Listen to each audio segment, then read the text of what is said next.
Our guest tonight is one of the most innovative directors of our time, the director of the critically acclaimed Dark Knight trilogy. Please welcome Christopher Nolan.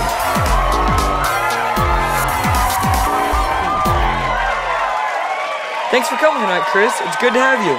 It's great to be here too, Brady. So, Chris, a lot of theaters have been very mad at you lately. Oh, they're still complaining about that?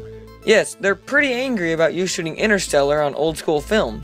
Why did you make that decision? Well, I feel like the old school stuff is higher quality and more reliable than the new stuff. Sometimes it's good to get back to the basics. Definitely understandable, and I agree. Speaking of getting back to basics, I've noticed that you use very little CGI, or computer-generated images, in your movies, unlike most other directors. Why is that?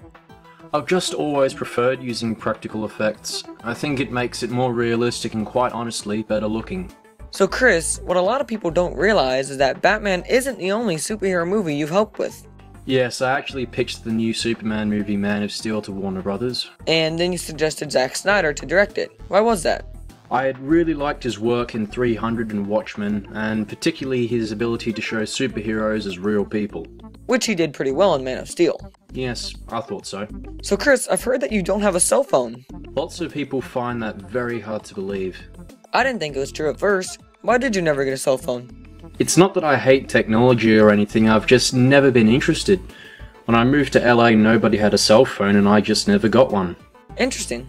Now, a lot of our viewers were wondering how you got into directing. Care to explain? When I was 7, I made films using my action figures and my dad's camera.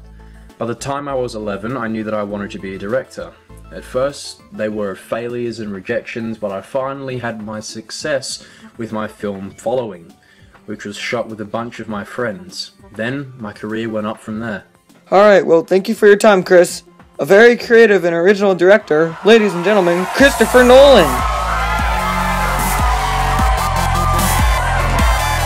Coming up after the break, we interview Batman actor Christian Bale. Be sure to stick around.